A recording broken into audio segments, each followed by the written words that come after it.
Hey everybody, it's Dean Jackson. Welcome to the More Cheese Less Whiskers podcast.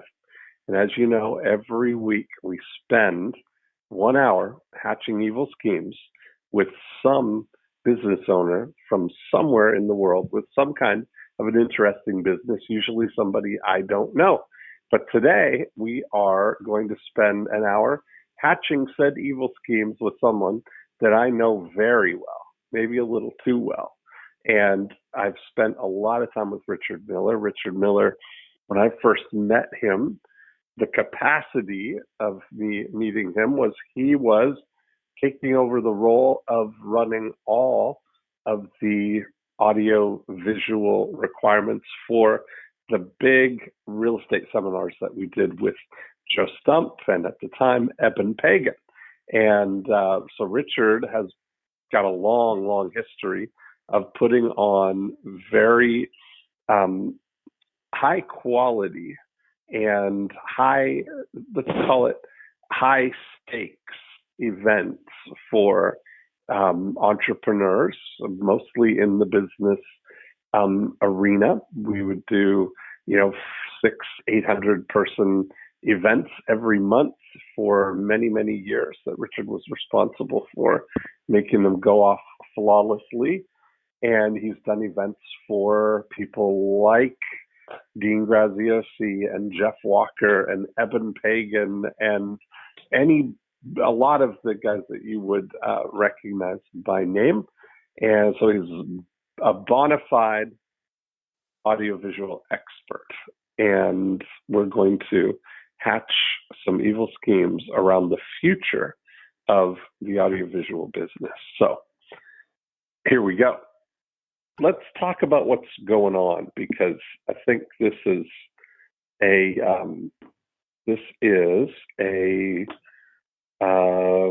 shift opportunity for you, and that's what we started talking about. As a way to think about what is the future of what you're doing here, and tell us the backstory and the sort of situation where we are right now.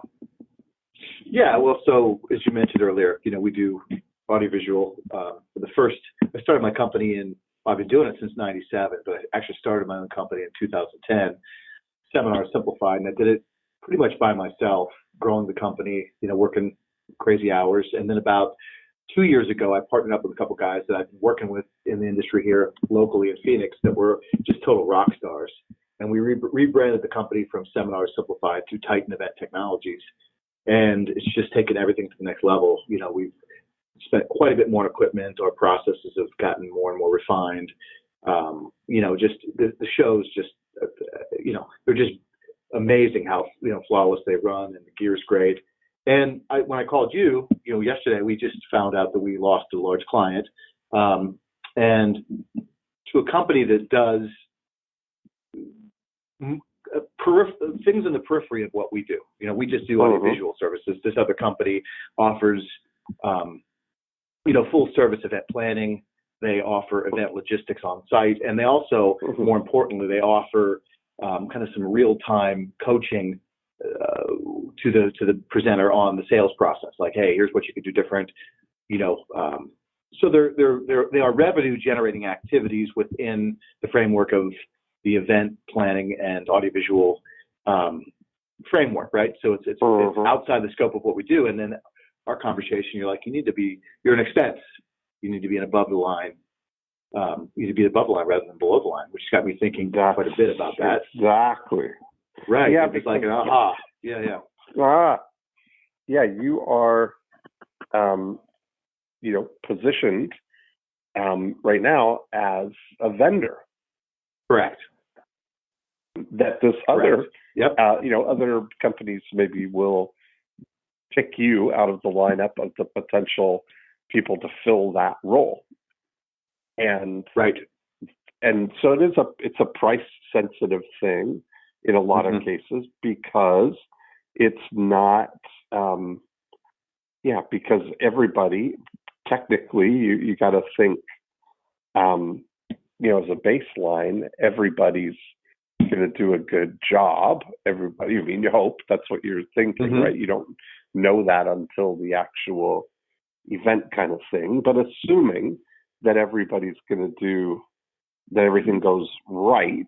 People are just looking at the outcome and the cost of it, Right. and that becomes a cost sensitive thing because you're one of the line item expenses in the on the balance sheet of the event that they're putting off. Correct. And so, and a big one, and a big one in most cases. When the biggest shows. The biggest, well, I think probably, right? Well, good question. I think if food and beverage could be bigger, when you get to over 500 to 1,000 people, food and beverage requirements are probably bigger than us. But on a show that's 200 to 300 people, we probably are the biggest. Exactly. Yep. And so I look at it, and part of the conversation that we started having yesterday, when I realized, well, let's record this and make it useful for everyone. That my thought about it is that we're at a point right now where there's collaboration has never been easier, right? Never been easier than now to find people to put together multiple things that are required to make something happen. And I've been telling the tale of why the results of what's happening because of this. Like when you look at it, maybe you haven't heard me talk about this, but that Kylie Jenner just became a billionaire. Right. And Yep.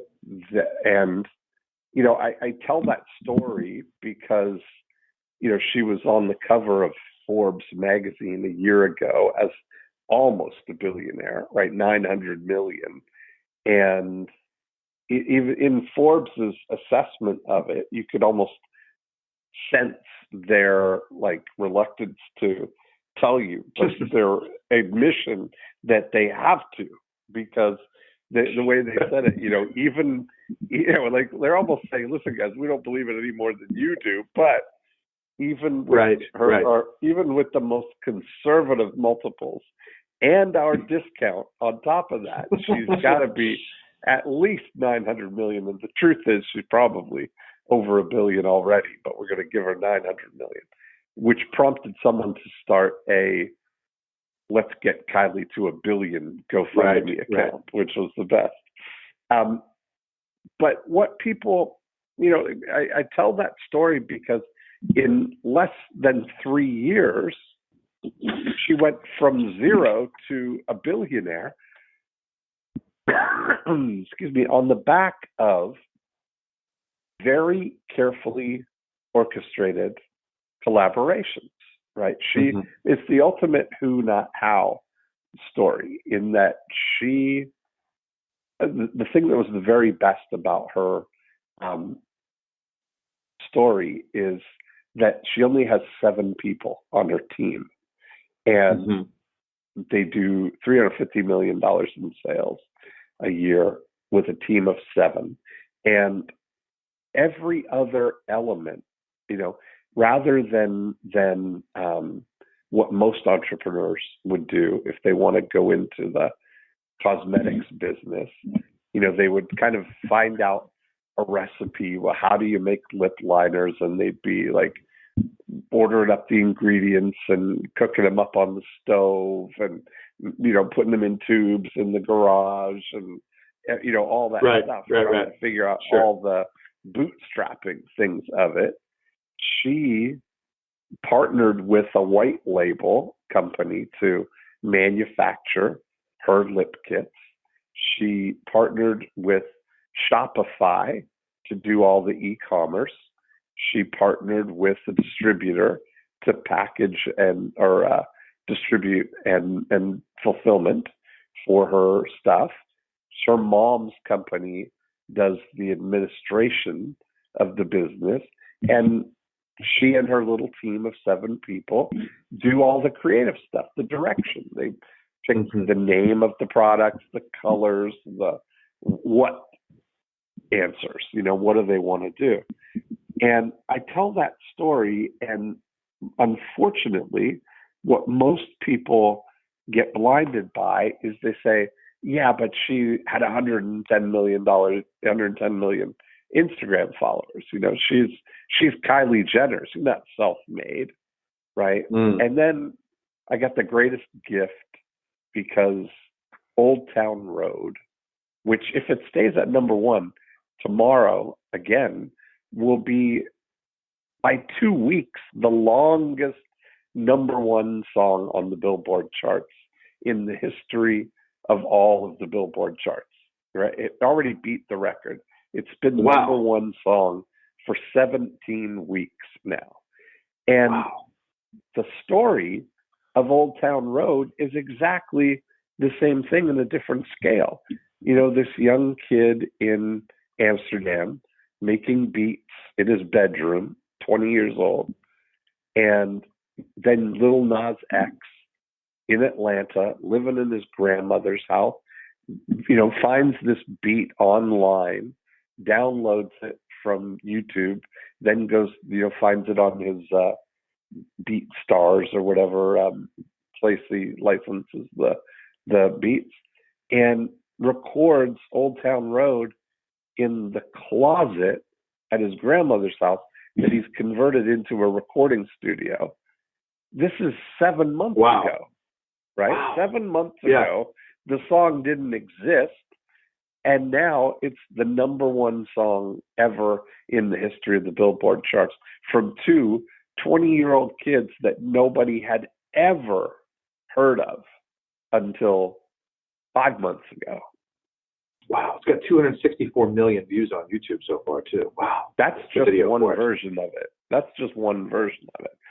So that, that story, this kind of collaboration here is where the future lies, right? Like, you get to take your capabilities and partner them with people who need those capabilities, right? So when you look at it, this is where I think about what you do, right? So how would you describe what your baseline business is and how you make money?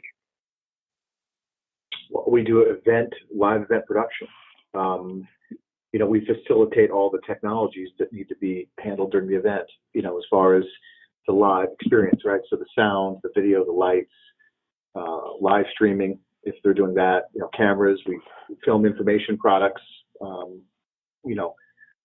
anything having to do with the user experience of the event, having to do with technology going on around them is what we do. And I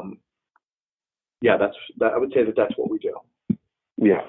And so, but in the way that you get paid is that you do do RFPs?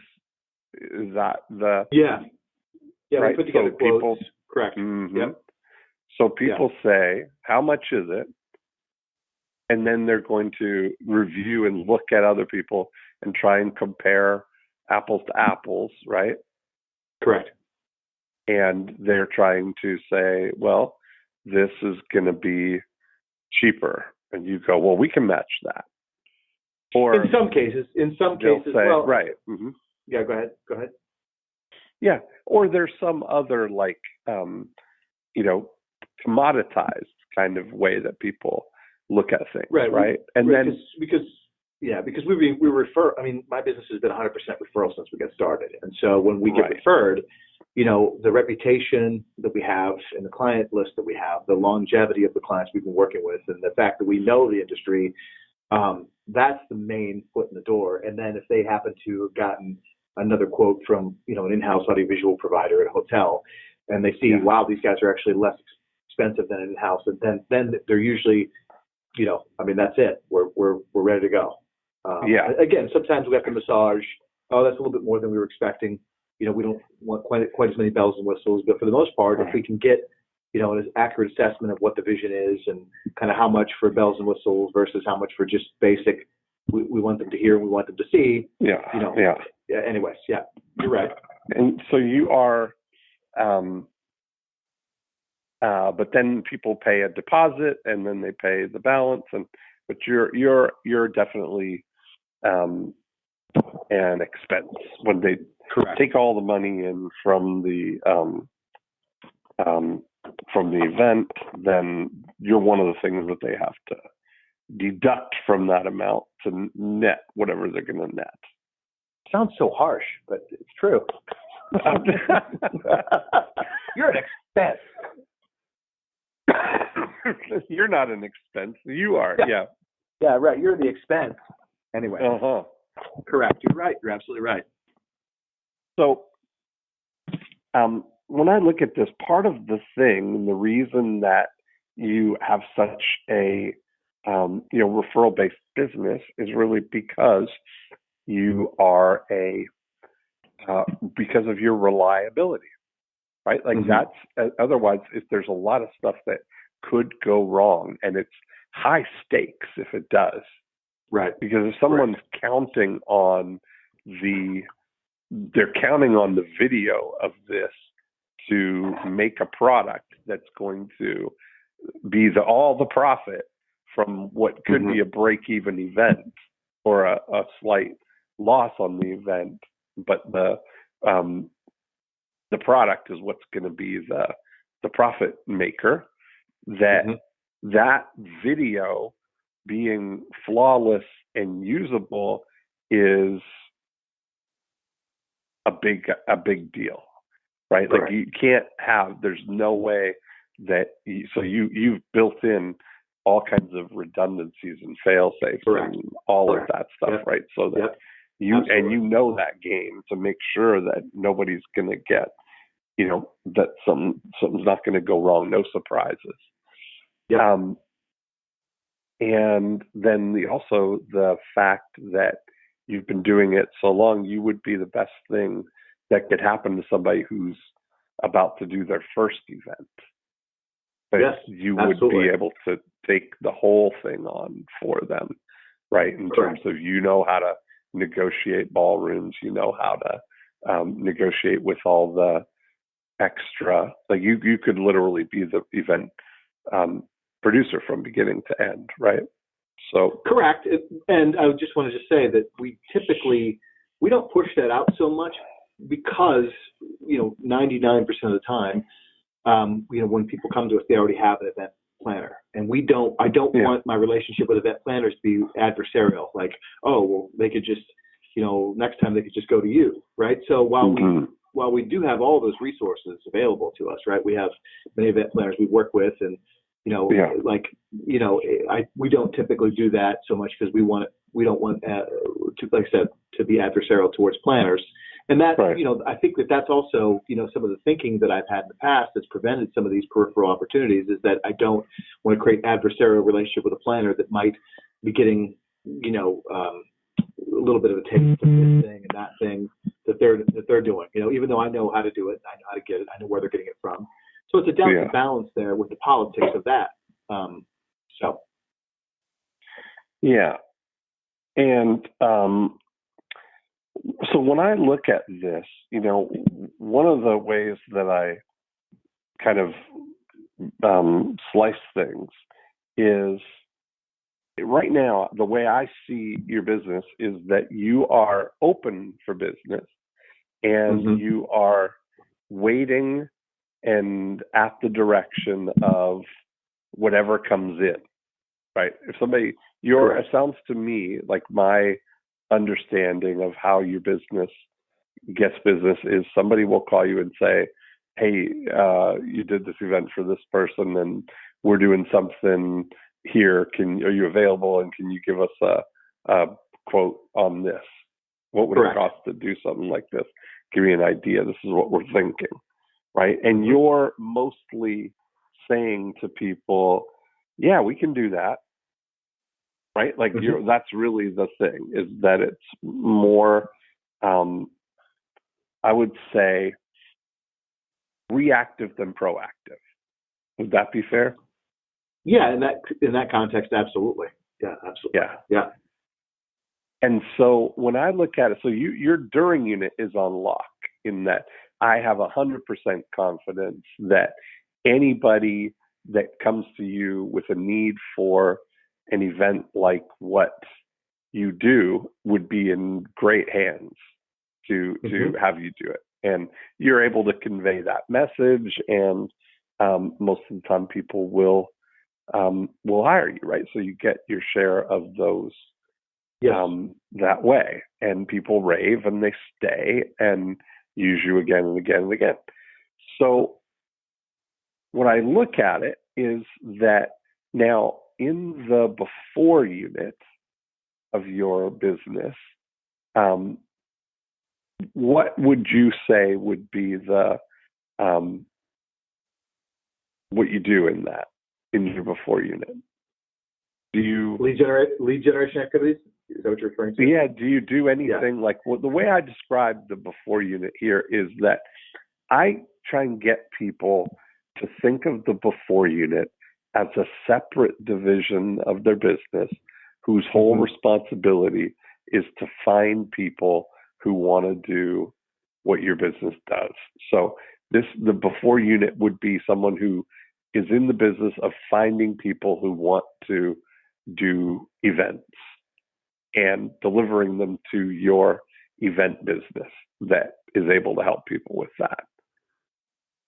Correct. Yeah, got it. Okay. Yeah. So we did some SEO. I was paying a few $100s a month for an SEO company for about 9 months. That didn't produce any leads. And we're also doing a few $100s a month with AdWords, and same company was managing that. And after about, I think it was going on about 9 months of spending whatever it was, close to $1,000 a month, we stopped all that. I'm like, this has got to. And then we did nothing for a few months. And then a couple months ago, I found really amazing VA who started to reach out to some people via LinkedIn and has been emailing associations. They just got started with that. And we already did get one lead from that, but that's pretty much all we're doing at this point in time. So we'll like LinkedIn and email to associations. The VA is doing that. Now, what was the when you were doing the AdWords? What was what were the terms and stuff the keywords you were trying to do? I don't remember off the top of my head. I know we were trying to really focus on Phoenix because this has been so long ago. Again, this is I think we ended that November of last year maybe. So it's been a while. November, December. But, we were focusing on things like Phoenix Convention Center, Phoenix conventions. Most of our ad spend had to do with trying to get clients directly in the Phoenix area.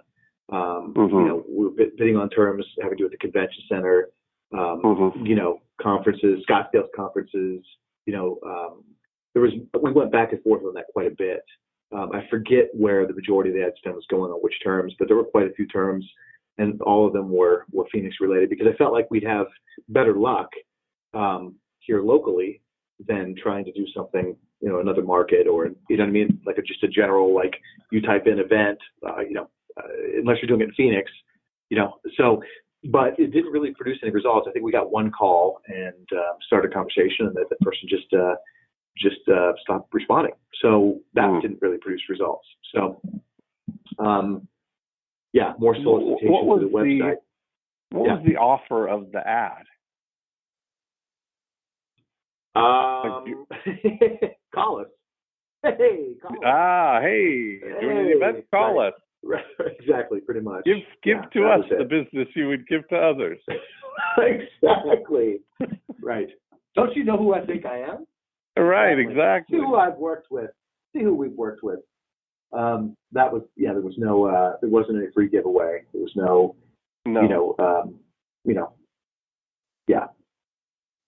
It wasn't like the guide to events in Phoenix or the ballroom spaces or prices or anything that would have been. Yeah.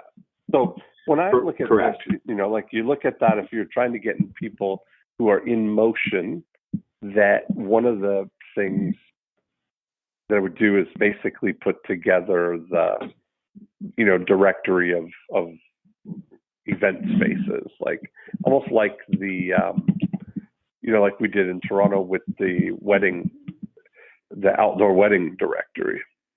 Mm-hmm. Mm-hmm. Of doing something like that would be, when somebody's thinking about doing an event in Phoenix, somebody might they might go to Google and, type in event space Phoenix, Mm-hmm. or ballrooms Phoenix, or conferences Phoenix, or some number of terms like that. Do you know whether you were getting traffic and not conversions, or getting no traffic for the terms you were like? Was it that nobody was searching the terms, or that people were coming to your website but nobody was reaching out? I think it was, I'd have to look back at the stats, but it didn't look like we were getting much traffic. It just didn't look like we were getting much traffic, because it was taking up. But if you were spending money, if you were spending AdWords money, then you would have been getting some traffic, right? Because that's the only time you pay, is when somebody clicks. Mm-hmm. You have to look back at that, at the stats. I actually didn't, I had a couple calls with those things. I was like, okay, this is interesting information. What do we do now, and why am I not getting calls? Candidly, that was kind of the way I was. If what do we do here? I was like, well, this is happening, but it just didn't really, it was okay. So what does that mean? You needed a who. Does that mean that we? Right. Yeah, the people that were doing it were, they.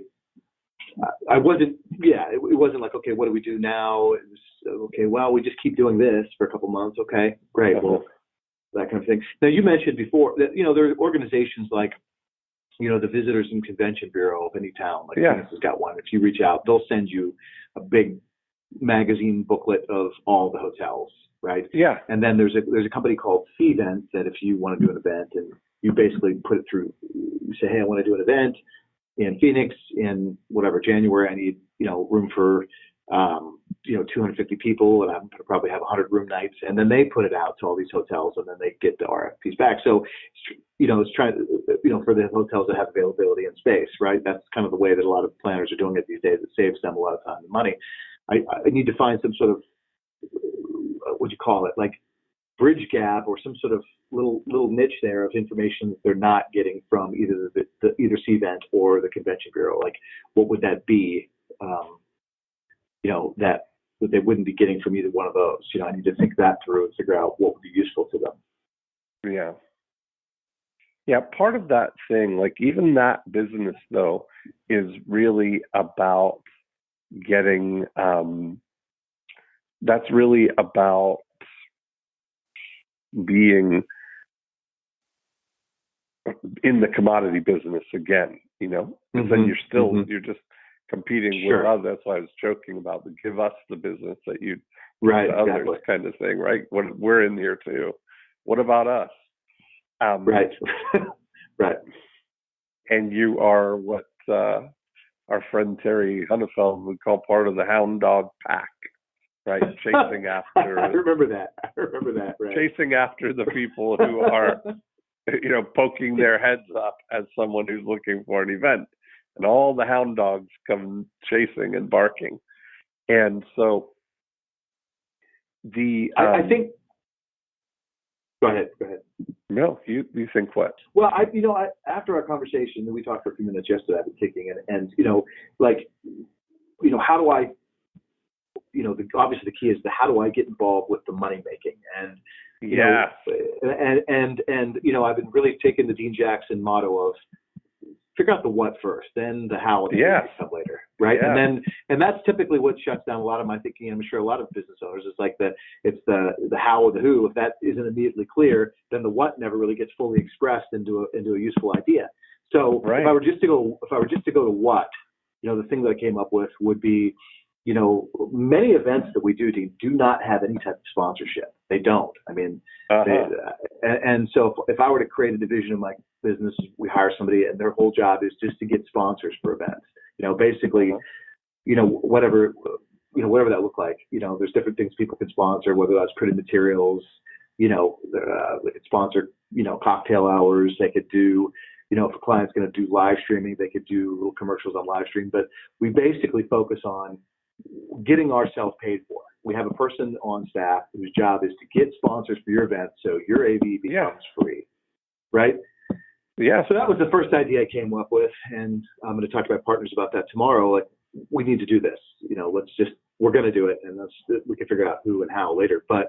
And then, I would say pretty much one or two clients in the history of doing live streaming for events for over years and years has ever really figured out how to properly monetize it. So there's people say, well, we live stream it, and then they don't do anything to monetize it. And so I've got a lot of strategies I've been working on an ebook around monetizing your live stream, and I just need to get that finished because there's so much revenue opportunity with live stream that people are not thinking about, And so between the sponsorships, activities, getting sponsors in the door and encouraging them to live stream it, helping them with the promotion of that, showing them that every 15-minute break is a monetization opportunity. Whether or not it's their own internal commercials or a sponsor's commercial, there's so many revenue opportunities here, right? And helping them script that out in such a way that it's like there's money being made from the live stream as well. So whether or not we're getting, we're paying for ourselves from the sponsors or the live stream activities, your AV essentially, if all goes well, we not only become free, but also be a moneymaker for you. Those are the ideas that I came up with. I thought would be the most accessible and useful, like easy to pivot, I think, for what we do. Yeah, you start to think about that kind of like, the totality of what's involved in the event, like where what actually happens, where does the money come from in events? Like, what is the money making thing? What would you say are the different ways that people make money with events that you've seen? Most of it these days has to do with coaching programs and mastermind groups. The selling the info product from the event, most of the time when we film, it goes on to a member area someplace, and it becomes just part of the membership of the mastermind or the coaching program. It's not a standalone product. There are some people who do that. Most of the time, they do that in our studios, like a direct-to-camera thing, not in an event environment. So I would say it becomes the mastermind sales, coaching sales, those types of things are where the big money's being made these days, not necessarily the ticket price.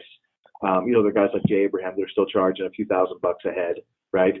But not a lot of that. Most of the time, it's the masterminds and the other coaching programs that they're, And then of course, I know people will get if they have sponsors. Sometimes the people who are doing the sponsorship, right, they'll get almost their entire event expenses, taken care of if they have a good sponsorship person that's getting sponsors in there, vendor, like a mini trade show model where they have a half dozen vendors outside with a table. Those things, when they're done right, those things can be really profitable as well. I would say those are the main things, because the ticket sales, as those are just those typically barely help you break even. In most cases, right. You're still underwater quite a bit. And then the value comes from either the product that you create from it or the coaching that you offer at the event, the people coming on to the next things. I mean, so yourself, that was the way, that we had like a 3-level thing we would do. I mean, we were doing the big real estate seminars. We would do free events that would lead to a paid event, which was basically break even, that paid for, that led people to the coaching program, which is what paid for everything. And so getting those people in that space was the big thing. How often do you work with people who it's their first event? Not that often. Not very often. Maybe once or twice a year. For the most part, when we're referred, other decent sized fish, refer us to another decent sized fish, if you will. Not a lot of first timers. In my studio we do, but the studio is usually direct to camera stuff. It's a coach or an expert who's just getting started in their, in that role as kind of a guru or an expert. So we get a lot of newbies in the studio space, but not so much in the seminar space because they have to usually be somewhat established before they're going to, get the call that they've got a couple hundred people coming. Well, they've been doing it for a bit. Right. So not a lot of newbies, not so many newbies. I wonder, so part of my thing was thinking, you wonder how many people, how big of an audience would somebody have to be able to pull off a 500 person event kind of thing, which that'd be your sweet spot, right? If you're saying, Yep, that's the sweet spot for most, because you're in most ballrooms, most of the big ballrooms at a conference room, you could handle that. 10,000 square. Yeah, a lot of hotels have decent sized space, 10,000 square feet ballroom. You could accommodate that, and most of the bigger properties will have somewhere close to that, 10,000 square feet. Yeah. Right. Yeah. And when you start to look at that kind of thing, those people have a pretty big following to be able to get that number of people, or you have to have a pretty good sized marketing budget to get to that. And in your observation right now, what would be the kinds of events that are drawing that number of people? Man, I'll tell you, we have a half dozen clients in the make money in real estate space, and those events are still doing very well. I'll tell you, the women's empowerment movement. I watch. We've got a couple clients in that space. We haven't worked with them in a bit, but that has been amazing to watch how fast some of those events have doubled and then tripled and quadrupled, in size, just because there's just the market's there. People want to be independent. They want to pursue their dreams, and I think that the women's audience is really just kind of receptive to that. The money making thing, the biz op thing is, it's people are skeptical about that, but the coaching space is really also is getting bigger and bigger. Eben's doing more of that space. Guys like Christian Michelson, coaches who teach people how to coach and make money. That's a big space there too. I would say those are the big ones. We've done some large events in natural health.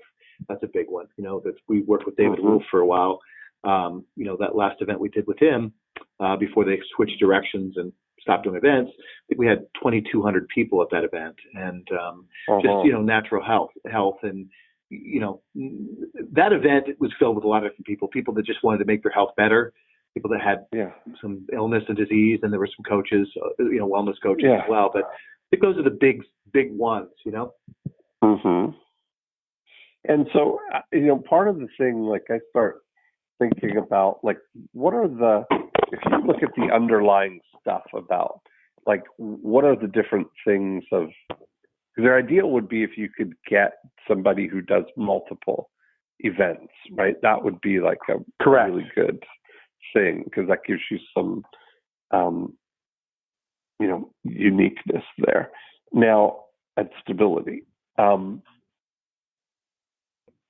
So I was thinking about the fixed things, where, if you basically break up the different types of dynamics coming into an event, either somebody's doing a destination event where their audience is dispersed and they're going to bring them to a destination location, which would be a Las Vegas or an Orlando or a San Diego, would probably be 3 New Orleans, Phoenix.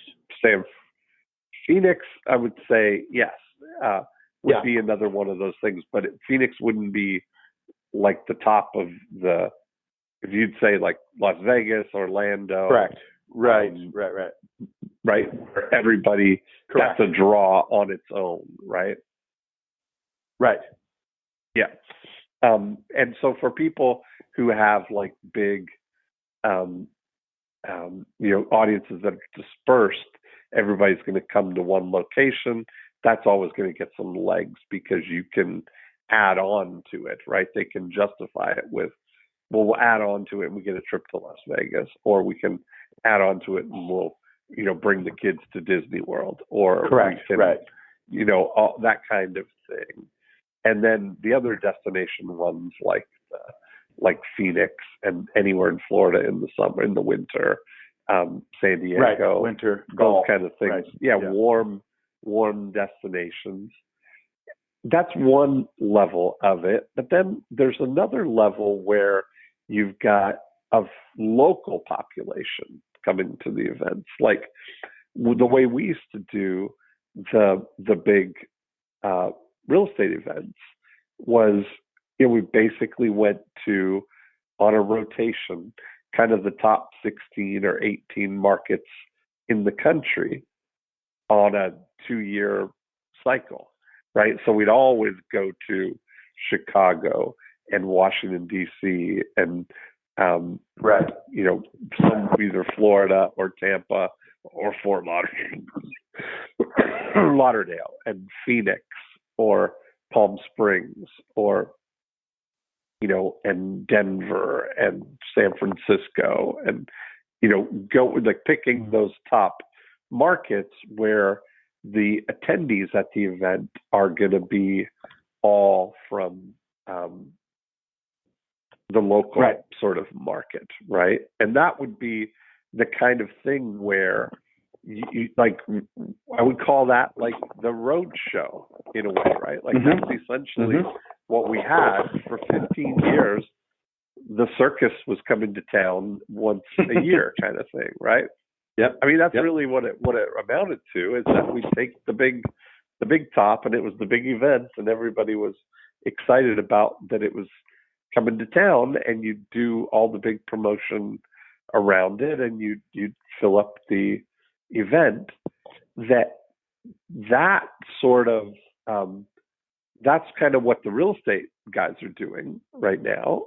I don't know whether that's kind of what the health and the women's things are, but what if, is there anybody who is producing or promoting a, an event like that where,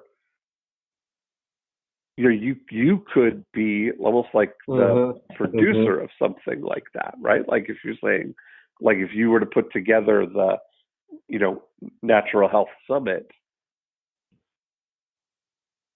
that would be, sponsors, that the sponsors want to put this on, that the speakers want to be part of it, that the speakers get to promote it as their own event, really. I gave, so Giovanni Marsico here in Toronto with the Archangel events.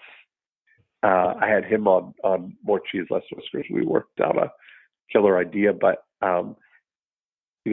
he was running a big event that he has every year, called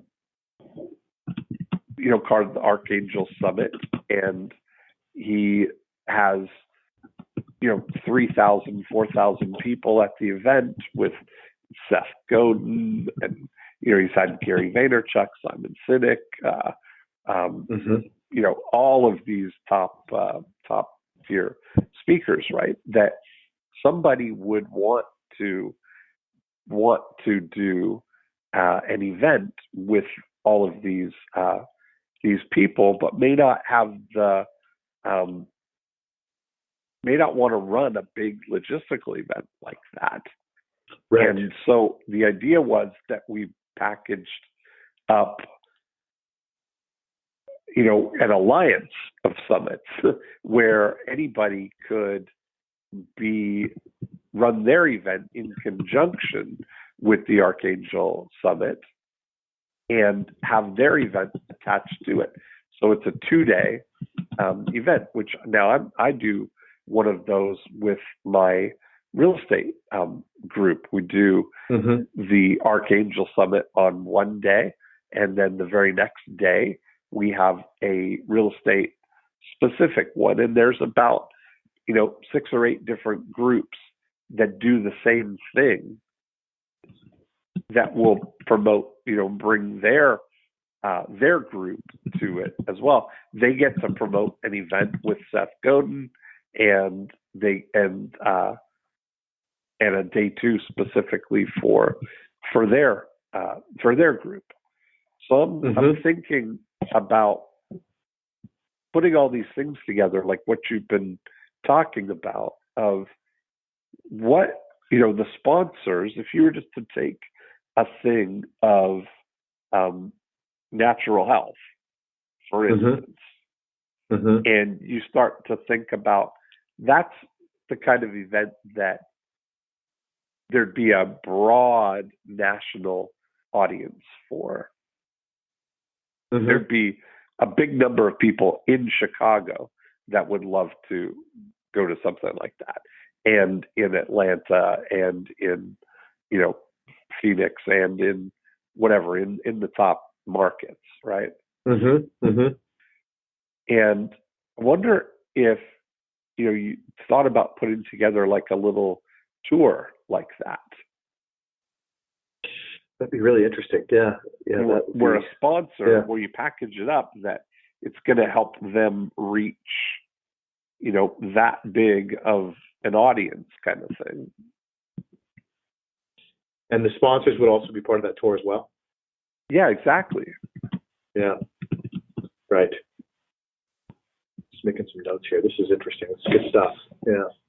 Because nobody's stopping you from, promoting or putting on an event like that. Like, I think if you were just to do a practice one in Phoenix, like even set a low numbers, right? Like, just think to yourself, like, who in Phoenix would love to, be in touch with people who are interested in natural health.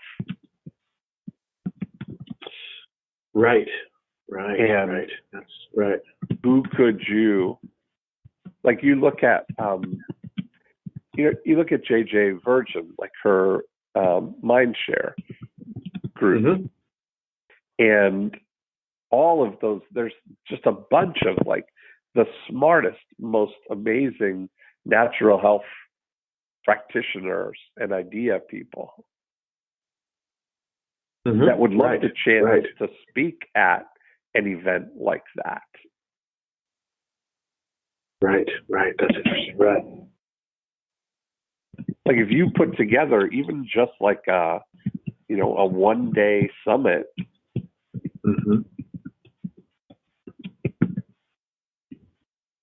And would you use Facebook to promote that? Would you also? I would look at all kinds of things. Yeah.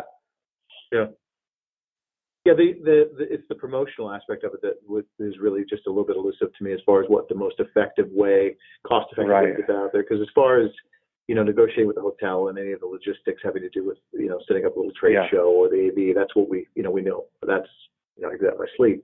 It's more just figuring out the partnerships of promotion and the different platforms to. But that's, if you started small in a place like Phoenix, you wouldn't necessarily have to go crazy just to see the viability of it, see where your break-even point is. Right. And then you've got somebody like, right there in Phoenix, you've got Andrew Weil, you've got Alan Christensen, you've got Tom Incledon, you've got, and I mean, a number of them are coming through Phoenix for Genius Network. You've got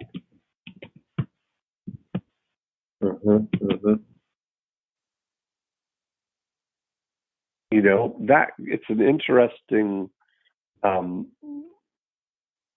interesting thing that could have some. I just think about like how could you think like a producer, you know? Sure. Right. Yeah, that's good, man. That's good stuff. Yeah, that's, yep. Yeah. Yeah, I just think about that, you know, or maybe even finding the people who are on the rise, you know, being able to, who would be the next people who are going to pull off a big event like that. That was another idea I had. There's a couple of people here in town that I feel like they might be on the move up. We could potentially partner with them, you know, you know, because if I would have met Joe Stump, you know, in 1992 or 93, I mean, whenever he first started doing that and said, let's partner up with this, I got, you know, versus just being I mean, I worked for the company as an employee at that time, but thinking about, you know, who's going up and how do you partner with them? You know, that they've got the list, they've got the message, they've got the charisma, and they're on the way up, but they don't necessarily have the revenue to do all the things that they'd like to do. Maybe they don't have a very, you know, they're not doing a lot of high quality videos on social media. Or the desire for the logistics of it. Right. That, you start to look at this as, you know, that you make doing their event as easy as speaking at someone else's event. Yeah, that's great. That's a good tagline too. Yeah, I mean there's no shortage of demand for simple. Right. Yeah. Right. I think that's like, you know, that's what I really like I think you should go back to your or bring it in anyway, your seminar Simplified. The languaging. Yeah, we moved away from that because it sounded more almost like an education company rather than a production company. You know? But yeah, and I also, it's like, you know, the internal part of getting tired of a name or a slogan before the public does. You know, I admit to that. You know, so. Yeah, I hear it. Yeah, this is good, man. Yeah, so that, I think, you know, when you start thinking about that, the other thing is what you really have is you've got the skills that you have. If we take just the mechanical skills of what it is it's capturing images and sound in digital format, right? That's really the thing. Now, you've primarily been doing that in a seminar environment, but you've also done outdoor stuff and studio stuff and music stuff and whatever else, right? Like you certainly. We've talked about what the other outlets for your capabilities, you know?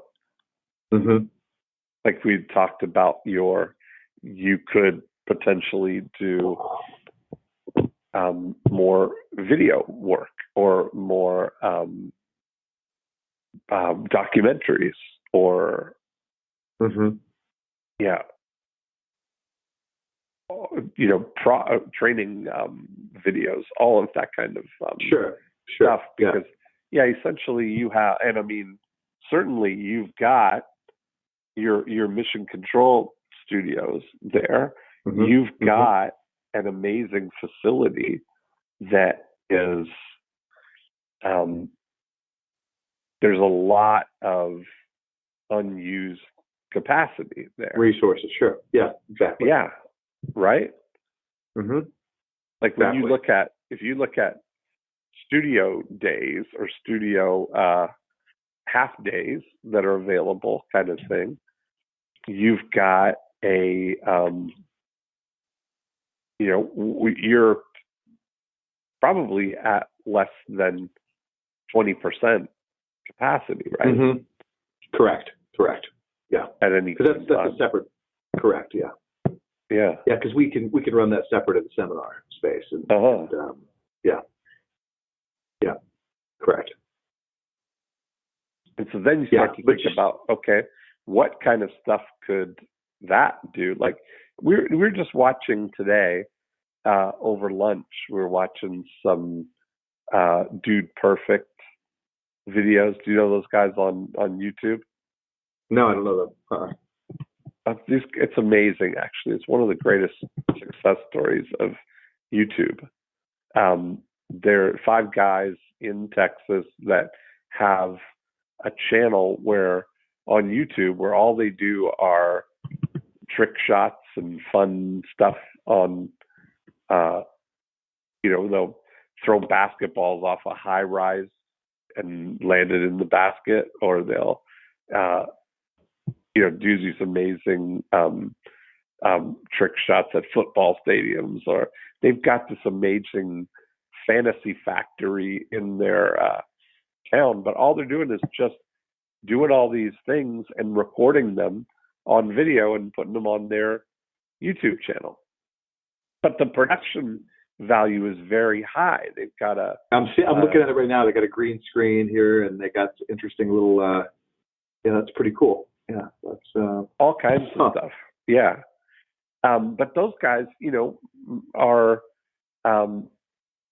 make some crazy amount of money, like $10 million a year, from their stuff. But what they'll do is they do branded content videos as well, where Oreos was just sponsored they did a 12-minute video of ping pong ball trick shots where they orchestrate all these things with ping pong balls, and Oreo is the sponsor of all of this because they'll use some of the tricks. They'll use Oreos to dunk the Oreos in milk or to do something, But that's exactly what happens because they want to get that audience, right? Right. I mean, do you enjoy the video production work? That's not going away. I enjoy the ideation of that more than the actual filming of it. I enjoy it when people come in and help them with the content of it. That's where, that's more interesting and satisfying than just the filming of it, But yes, right. I do. Yeah. And that, I think that because if you take out the seminar itself, I'm not sure how the seminar business is doing, whether it's,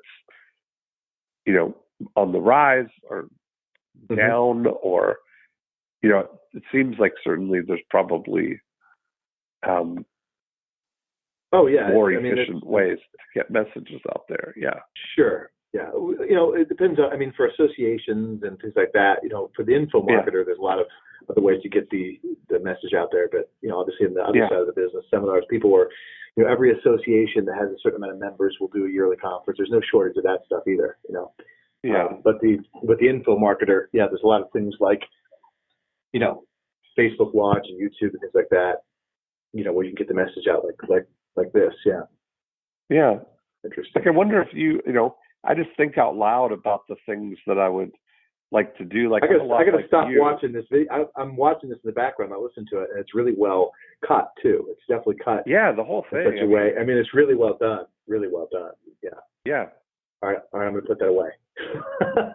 I just wonder about the, whether I'm like you in that I like to come up with the ideas, but I might probably I would be inclined to start testing ideas to find ones that have traction, but be like a producer lab, or a incubator, or start testing ideas and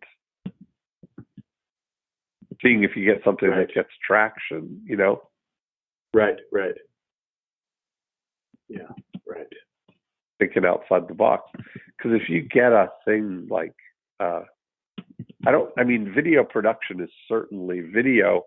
There's more and more and more and more of that now, you know? Mm-hmm. But you look at what you do, like all these comedy specials that people do on Netflix and all that stuff. I mean, that's essentially, you could do that, right? Like you could Mm-hmm. produce any of those Netflix specials. Is there anything special about that you couldn't do?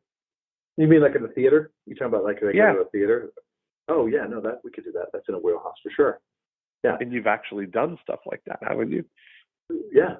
Yeah. Yeah. We did. We shot Lamborghinis racing through the desert. I brought some people out from. Right. Exactly. We've done a lot of stuff. So yeah, something like that. That's a fixed environment. That's that's easy. You know. Yeah. Yeah. I think that's part of the thing is I would spend a lot of the time just brainstorming and thinking about what actually makes money with this, and how could I collaborate with someone who's got either has the audience and the ideas, or we bring the ideas. Just start thinking about who can plug into these things. Like there's not many people who are packagers like this, right? Like what would be a dream come true for a local practitioner with a brand new book would be to be invited to speak at some kind of summit with a name brand person, right? Who, yeah. Right. And someone like that who may have a quote or a, you're in Phoenix, you're in, let's look at the environment where you are. You're in an environment where the National Speakers Association is right there. Correct. Right? Like all the people who aspire to be speakers or are speakers are literally right there, a lot of them, a lot of the time. They start thinking about like that type of, plucking these resources, putting them together in interesting ways that some of them might be interested in. Also, the thing they get is access to themselves for free. Like you do. Say that a different way. That last piece was a little confusing. Access well, like some of those people, somebody might be like someone who's got the juice to pull off or be a draw for events. Oh, sure. And they they may have a speaker fee that people pay of, 15, 20, 25,000, 40,000, whatever the fee is that they get. Right. But they have total discretion on that in terms of they may be willing to put together something like that they're the anchor tenant of, Got it. Okay. Right. I see where you're going with that. Right. Yeah. Right.